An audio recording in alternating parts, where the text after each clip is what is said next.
Everyone, how are you all. मैं उम्मीद करती हूँ आप सभी बहुत अच्छे होंगे।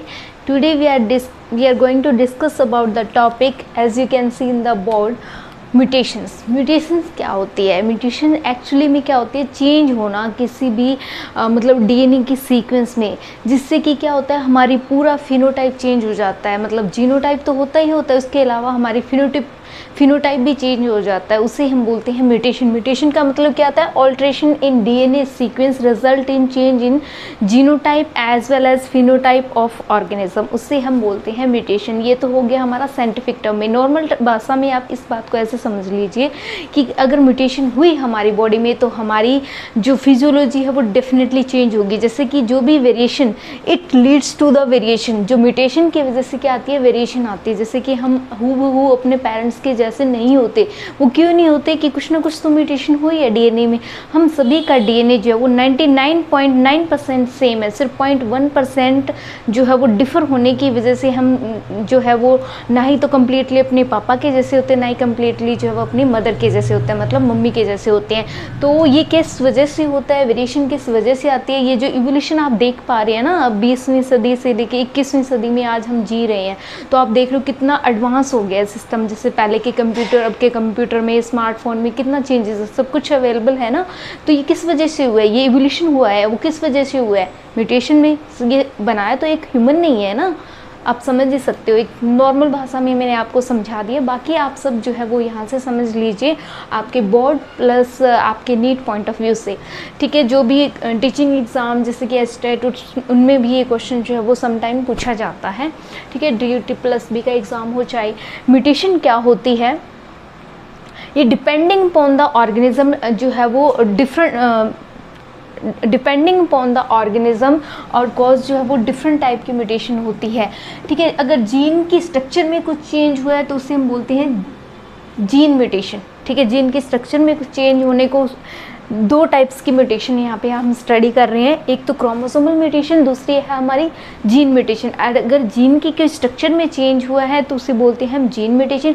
अगर क्रोमोसोम के स्ट्रक्चर में कुछ चेंज हुआ है, क्रोमोसोम के नंबर में कुछ चेंज हुआ है, उसे हम बोलते हैं क्रोमोसोमल म्यूटेशन। क्लियर है यहाँ तक म्यूटेशन क्या होती है। एक बार मैं फिर से रिपीट कर देती हूँ, कोई भी चेंज आना आपके डीएनए के सीक्वेंस में, कोई भी जो आप चेंज देखते हो वो क्या है, हमारा म्यूटेशन। म्यूटेशन से क्या होता है, जीनोटाइप और फिनोटाइप दोनों ही अफेक्ट होते हैं, मतलब दोनों ही चेंज हो जाते हैं किसी भी ऑर्गेनिज्म या स्पीसीज के।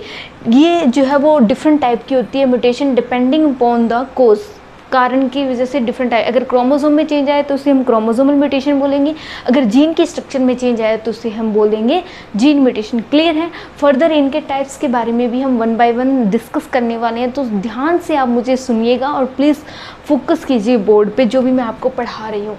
देखिए, क्रोमोसोमल म्यूटेशन जो होती है, फर्स्ट ऑफ ऑल हम बात करते हैं डुप्लीकेशन। डुप्लीकेशन का मीनिंग क्या होता है। डुप्लीकेट में क्या होता है, कोई भी जो क्रोमोसोम है ना वो अपने जैसे हूबहू कॉपी बना लेता है एक्स्ट्रा, तो कॉपी बनाने को बोलते हैं डुप्लीकेशन।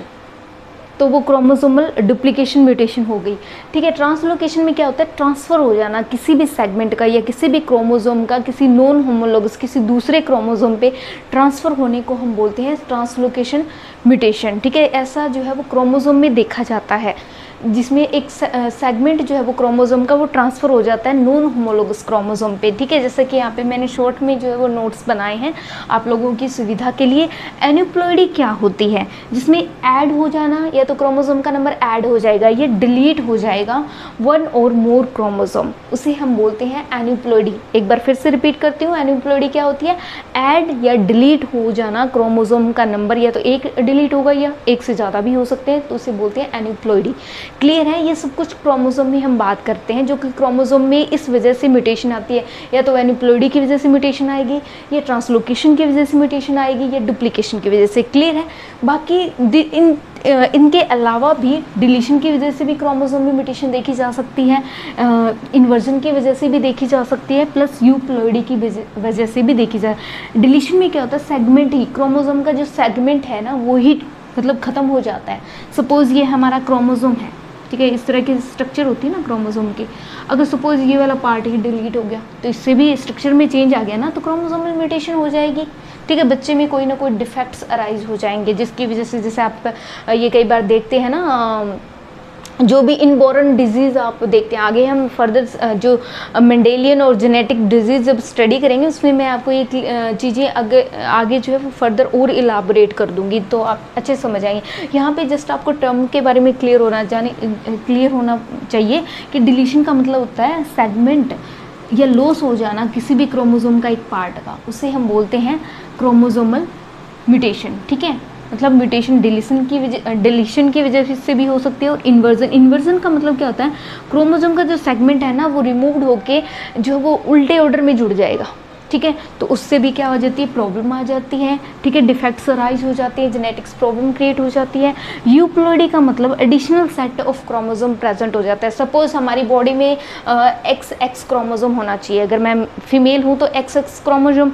ठीक है, अगर एक एक्स्ट्रा क्रोमोसोम और एक्स बन गया तो दिक्कत हो जाएगी। ठीक है, मैं नॉर्मल एक फीमेल की तरह बिहेव नहीं कर पाऊंगी, मतलब मैं जन्म से ही वो डिफेक्ट्स जो है वो बच्चे में होते हैं।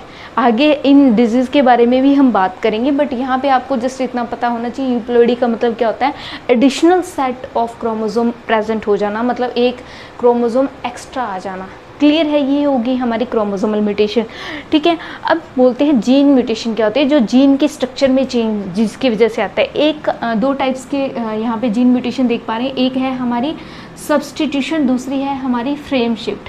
क्लियर है, सब्सटीट्यूशन क्या होता है, इसमें ना रिप्लेसमेंट होता है एक नाइट्रोजनस बेस दूसरे नाइट्रोजनस बेस के साथ। अब आपको कहोगे मैम ये नाइट्रोजनस बेस क्या होते हैं, तो अभी बता देते हैं, डोंट वरी। नाइट्रोजनस बेस क्या होते हैं हमारे, आप सभी को ही पता होगा, आपने इनहेरिटेंस ऑफ डीएनए वाला चैप्टर देखा होगा, इनहेरिटेंस ऑफ मॉलिक्यूल, इस पे भी मेरी यूट्यूब पे वीडियो काफ़ी पड़ी है, तो आप वहाँ से भी इसको देख सकते हैं, अच्छे से समझ आओ।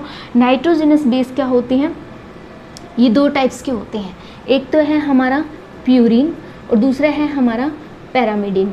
ठीक है, अब आप कहोगे मैम प्यूरिन पैरामिडिन क्या होते हैं, ये नाइट्रोजनस बेस होते हैं जो कहाँ पे डीएनए या जीन के स्ट्रक्चर में लगे होते हैं। ठीक है, डीएनए मतलब आपने देखा ना, डीएनए की बैकबोन नाइट्रोजनस बेस की बनी होती है। वो नाइट्रोजनस बेस क्या होती है, जीन में जो जीन एक्चुअली पार्ट ऑफ जो डीएनए होता है पार्ट ऑफ क्या होता है, जीन का ही तो सेगमेंट होता है ना, तो इस तरह से आपको पता है डीएनए की स्ट्रक्चर होती है। और यहाँ पे जो है वो ये नाइट्रोजनस बेस लगे होते हैं, कौन से, एडेनिन, थाइमिन, ग्वानिन, साइटोसिन, और अगर आरएनए का केस है तो उसमें यूरेसिल भी प्रेजेंट होगा। तो ये है हमारे नाइट्रोजनस बेस जो कि डीएनए की बैकबोन या आरएनए में ये जो है वो लगे होते हैं। बेसिकली क्या होते हैं, जीन ही होते हैं, है ना। तो ये क्या होते हैं, नाइट्रोजनस बेस, प्यूरिन और पैरामिडिन। ठीक है, ये जो है एडेनिन और ग्वानिन ये है हमारे प्यूरिन, और थाइमिन, साइटोसिन और यूरेसिल ये है हमारे पैरामिडिन। इतनी बात क्लियर है। अब इसको देखते हैं, सब्सटीट्यूशन क्या होता है, रिप्लेसमेंट हो जाना, जगह चेंज हो जाती है एक नाइट्रोजनस बेस की दूसरे नाइट्रोजनस बेस से, उसे हम बोलते हैं सब्सटीट्यूशन म्यूटेशन। ठीक है, मतलब मान लो इस एडेनिन की जगह हमारा थाइमिन आ जाए। ठीक है, तो एडेनिन की जगह कौन आ गया, पैरामिडिन, मतलब रिप्लेसमेंट होगी ना, जगह चेंज हो रही है। ठीक है, दूसरे नाइट्रोजनस बेस के साथ रिप्लेसमेंट हो जाए, अगर कोई एडेनिन जो है वो रिप्लेस हो जाए थाइमिन से, ठीक है, तो ये हमारी होगी कौन सी, सब्सटीट्यूशन म्यूटेशन हो गई। ठीक है, सब्सटीट्यूशनल म्यूटेशन हो गई जीन के अंदर। क्लियर है, ये भी फर्दर जो है वो हमारी दो टाइप्स की होती है, एक होती है ट्रांजिशन, दूसरी है ट्रांसवर्जन। ट्रांजिशन में तो खाली क्या होता है, मतलब मान लीजिए मेरी कोई कॉपी है, ठीक है, से मैं प्रियंका हूँ, कोई और प्रियंका बिल्कुल हूबहू मेरे जैसी है, तो एक प्यूरिन जो है वो दूसरे प्यूरिन से रिप्लेस हो जाएगा। जैसे कि ये प्यूरिन है, ठीक है, सपोज़ पहले टाइम पे क्रोमोसोम पे ए प्रेजेंट था, दूसरे टाइम पे क्या आ गया, जी आ गया, एक ए के पास टाइम नहीं था, सपोज जी आ गया, तो उसे बोलते हैं ट्रांजिशन। मतलब प्यूरिन जो है वो रिप्लेस होगा सिर्फ प्यूरिन से, मतलब अगर टाइम नहीं है ए के पास आने का तो वो जी आ सकता है। ठीक है, ये जी है पहले से प्रेजेंट तो ए आ सकता है, तो वो है हमारा ट्रांजिशन। मतलब प्यूरिन ही प्यूरिन को रिप्लेस कर रहा है, दूसरे प्यूरिन से रिप्लेस हो रहा है। ट्रांसवर्जन में क्या होता है, हमारा रिप्लेसमेंट हो जाना प्यूरिन का पैरामिडिन से। मान लीजिए पहले ए प्रेजेंट था तो बाद में उसकी जगह पे टी आ गया। सपोज़ पहले जी प्रेजेंट था प्यूरिन और बाद में इसकी जगह पे आ गया हमारा सी। ठीक है, मतलब प्यूरिन है वो पैरामिडिन से रिप्लेस हो गया, पैरामिडिन है प्रेजेंट है तो वो प्यूरिन से रिप्लेस हो गया, तो वो हो गया ट्रांसवर्जन में। मतलब प्यूरिन की जगह पे पैरामिडीन आ गया। अगर ये प्रेजेंट है तो ये आ गया उसकी जगह पे।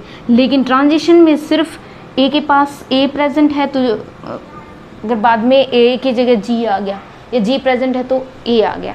ठीक है, ये यहाँ से कंसेप्ट क्लियर है। यहाँ पे थोड़ा सा एक बार और पॉज करके वीडियो देखेंगे दोबारा से, मतलब 2 बार इस लेक्चर को, पहली बात तो एक बार में ही क्लियर हो जाएगा अगर आप ध्यान से सुनेंगे।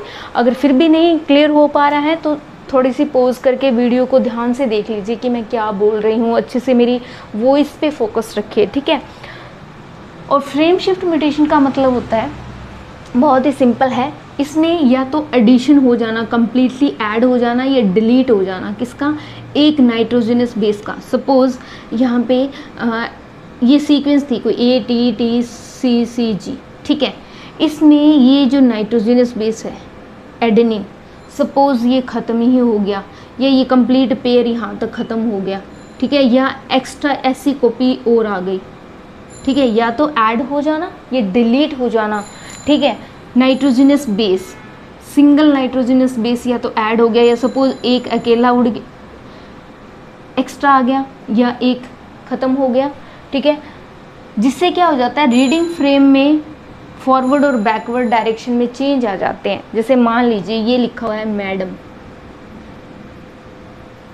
ठीक है, ये मैं मान लेती हूँ कि ये नाइट्रोजनस बेस है, इसमें से ये ए ख़त्म हो गया तो ये क्या बन गया, MDAM, मैडम। ठीक है, गलत होगी ना स्पेलिंग, तो मतलब रीडिंग में प्रॉब्लम आ रही है ना। फॉरवर्ड भी अगर मैं इधर से भी रीड कर रही हूँ तब भी गलत है, इधर से भी रीड कर रही हूँ तब भी गलत है। तो ये क्या हुआ, क्या हुआ, ये एक्स्ट्रा आ गया कोई। सपोज़ मैंने पहले मैडम की स्पेलिंग ऐसे लिखी थी, बाद में ऐसे लिख दी। ठीक है, अब तब भी ये अच्छा नहीं लग रहा है ना। फॉरवर्ड चाहे मैं इधर से रीड करूं चाहे इधर से, गलत ही रीड किया जा रहा है। एडिशन या deletion of single nitrogenous base that result in change in reading frame में चेंज आना बैकवर्ड और फॉरवर्ड, उससे हम बोलते हैं फ्रेम शिफ्ट म्यूटेशन। मैं उम्मीद कर रही हूँ कि आपको ये सारी चीज़ें समझ में आ रही है। फिर से एक बार रिकैप दे देती हूँ। म्यूटेशन क्या मतलब होता है, DNA के सीक्वेंस में कोई भी चेंज आ जाना, उसे हम बोलते हैं म्यूटेशन। ये depending upon the organism mutation जो है वो 2 टाइप्स की होती है। ठीक है, क्रोमोसोमल म्यूटेशन भी हो सकती है और जेनेटिक म्यूटेशन भी हो सकती है। जीन के स्ट्रक्चर में चेंज आए तो वो जेनेटिक म्यूटेशन होगी, क्रोमोसोम के स्ट्रक्चर में चेंज आया तो वो क्रोमोसोमल म्यूटेशन होगी। बाकी ये सारी चीज़ें मैंने आपको समझा दी हैं। आप चाहे तो नोट्स बना सकते हैं, चाहे तो इसका स्क्रीनशॉट ले सकते हैं। सो मैं उम्मीद करती हूँ सारी चीज़ें आपको क्लियर हो गई हैं। Thank you so much. अगर आपको मेरी लेक्चर अच्छा लग रहा है so please don't forget to like, share and subscribe my channel. अगर आप मुझसे मतलब अच्छे से डिटेल में 1 by 1 टॉपिक पढ़ना चाहते हैं तो आप मेरी ऐप डाउनलोड कर सकते हैं। मेरी ऐप का नाम है RS लाइफ साइंस अकेडमी, जिस पे मैं 1 to 1 एक तो इंटरेक्शन होगा आपके साथ, दूसरा मैं आपको वहाँ पे लाइव जो है आपके डाउट भी ले सकूँगी और आपको अच्छे से जो है वो 1 by 1 टॉपिक जो है मैं 11th 12th की जो है वो कंप्लीट NCERT जो है वो आपको करवाऊँगी। सो मैं उम्मीद करती हूँ आपको मेरा लेक्चर अच्छा लगा होगा। Thank you so much. Link जो है वो डिस्क्रिप्शन में मिल जाएगा आपको ऐप का।